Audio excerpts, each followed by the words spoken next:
Hello there and a very good morning. This is the Breakfast Rundown with me, Zulfick Farzan, where we bring you key details that will affect your day-to-day life and also developments around the world. Well, it's called the Intertropical Convergence Zone. Now, what is this? This is where the Northern Hemisphere and Southern Hemisphere converge. Now, this weather pattern is further affecting Sri Lanka's weather. The Met Department says showers or thunder showers will occur at times in the western, Sabaragamuwa and northwestern provinces and in the Galle and Matra districts. The Met Department also says that more than 100 millimeters of rainfall can be expected in many areas in the western, Sabaragamuwa, central, Uva and eastern provinces, as well as the Galle, Matra and Putlam districts. At the same time, the Met Department is warning the general public to take the adequate precautions necessary to minimize the damage caused by lightning strikes that can be accompanied by showers or thunder showers. Now, as usual, we would also like to remind our viewers that it's always best to have those electrical appliances unplugged during heavy rainfall that is accompanied by lightning strikes. On the 14th of November, Sri Lankans will once again head to the polling stations to elect the new parliament. Now, after President Anurukumara Dissanayake was elected, he decided to dissolve the parliament, calling for snap elections. The deadline for submitting applications for the postal voting for the upcoming parliamentary elections ends tonight. The process of accepting postal voting applications for the parliamentary election commenced on the 1st of this month.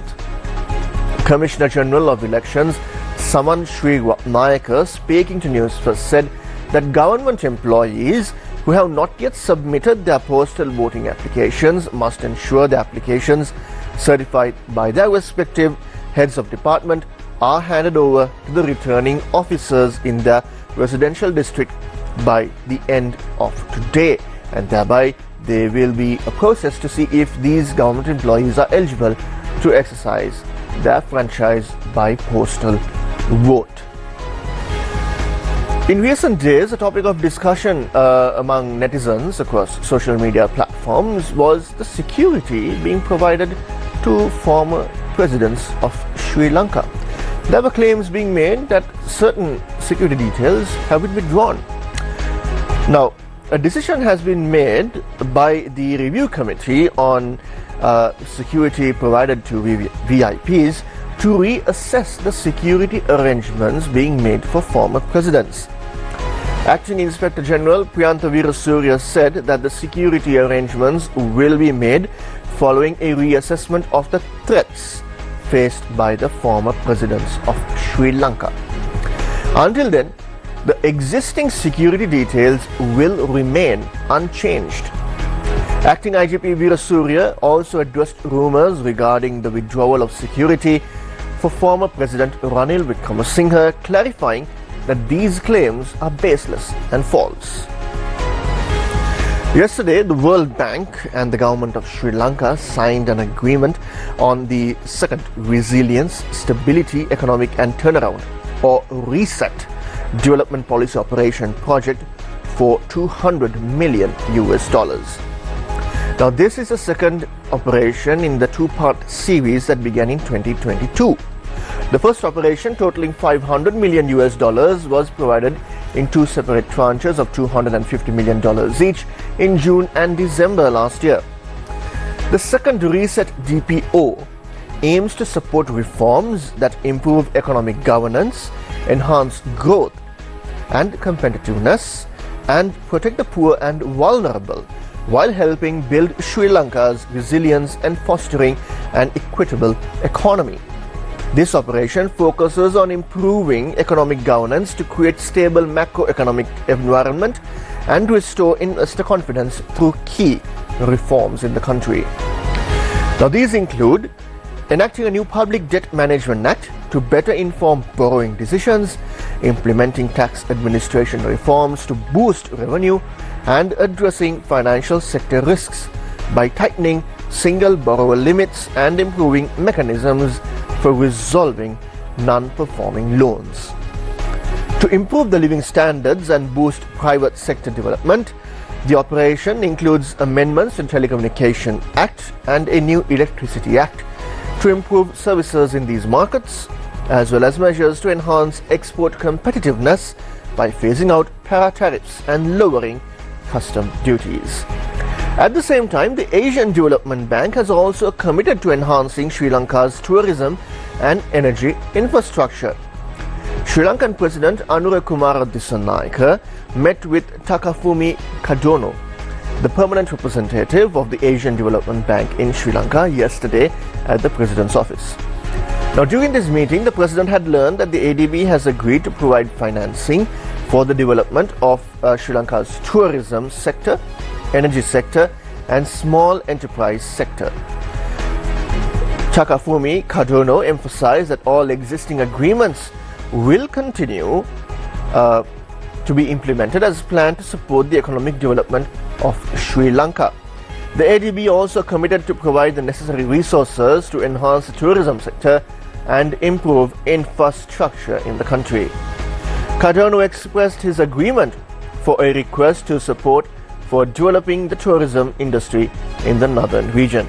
Additionally, the Asian Development Bank indicated its willingness to offer financial assistance to the development of energy projects, small-scale entrepreneurs, and in the financial sector in Sri Lanka. The Ministry of Agriculture has announced that fertilizer subsidy funds will be transferred to farmers' bank accounts next week. According to the Ministry Secretary, MP N. Wickramasinghe, farmers will receive 15,000 rupees per hectare. This subsidy is intended for the purchase of mud fertilizer for the paddy cultivation. Additionally, Secretary Wickramasinghe mentioned that the necessary information is currently being collected to provide a fuel subsidy for fishermen.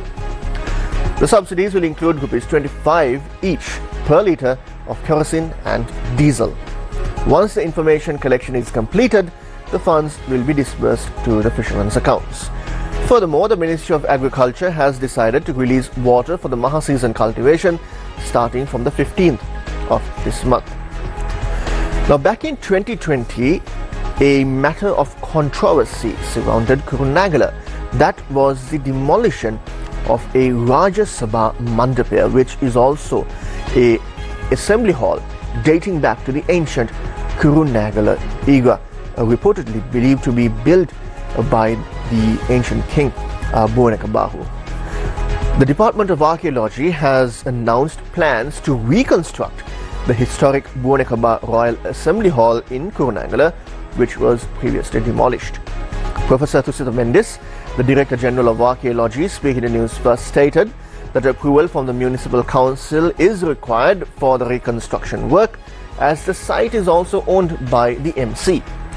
The reconstruction will involve preserving the remaining original structure while rebuilding the demolished sections. Now, this decision follows the damage inflicted on July 14, 2020, when the Kurunegala Municipal Council used heavy machinery to widen a road, resulting in significant harm to the ancient Bhuvanekaba Royal Palace Assembly Hall. The building, believed to date back to the 13th century Kurunegala Kingdom, is recognized as a protected monument under the Antiquities Ordinance No. 9 of 1940. Sri Lanka's Navy is showcasing its skills, especially Sri Lanka's Navy Marines. The Marine Field Training Exercise Blue Whale 2024 got underway on the 5th of October and involves the Sri Lankan Navy. Now, this exercise is taking place at SLNS Vidura in Sampur, Trincomalee South. The Navy has organized a series of activities for this exercise involving foreign naval forces concentrated along the northwest coast and nearby coastal areas, running until 15th October. For the first time in this field training exercise, 25 naval personnel, including observers, will participate, representing Pakistan, Maldives, and the Bangladeshi navies. In total, 195 naval personnel from the Naval Fleet Command, Naval Infantry, Marines, Special Boat Squadron, Rapid Action Boat Squadron, Investigative Task Force and Medical Branch of the Sri Lanka Navy will be taking part in the exercise. In addition, the exercise is augmented by SLN Shakti, Inshore Patrol Craft, Rigid Hull Inflatable Boats, that's RHIBs, as well as Bell 212 and MI-17 helicopters of the Sri Lanka Air Force. Now let's switch gears to the Middle East. Israeli forces have killed at least 77 people across the Gaza Strip on Monday, as Palestinians in the enclave marked 1 year of war and Hamas promised a war of attrition against Israel. At the same time, Lebanon's Hezbollah has launched missiles at the Israeli port of Haifa and a military base near Tel Aviv. The Lebanese armed group said it fired volleys of rockets and missiles at Israeli troops in Shlomi, Hanita and Marj in northern Israel.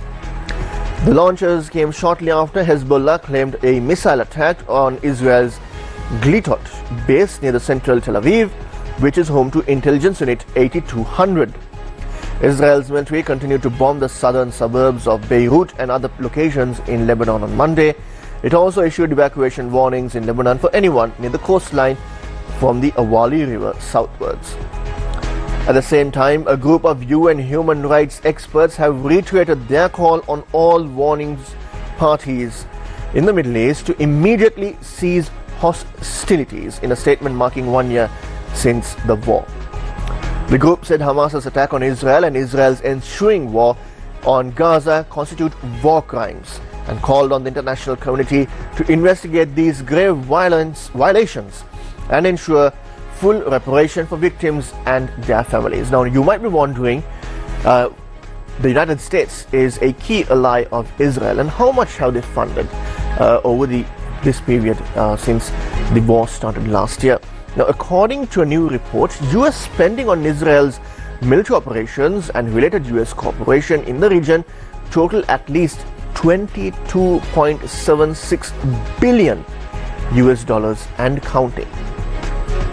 Now, this estimate is conservative, which includes approved security assistance funding since October 7, 2023, supplemented funding for regional operations and an additional cost of operations. It does not include any other economic costs.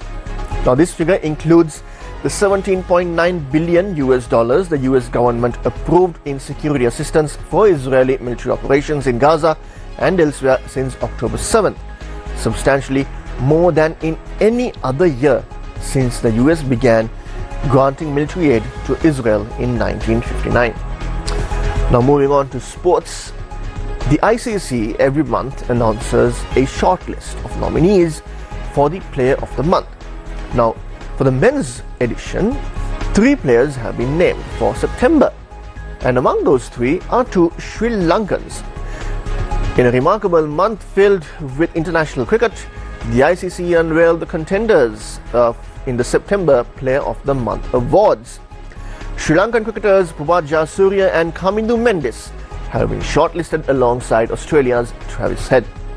Jayasuriya dazzled with his spin bowling, and Mendis made significant contributions with his batting in the World Test Championship, facing teams such as England and New Zealand. And with that, we wrap up this edition of the Breakfast Rundown.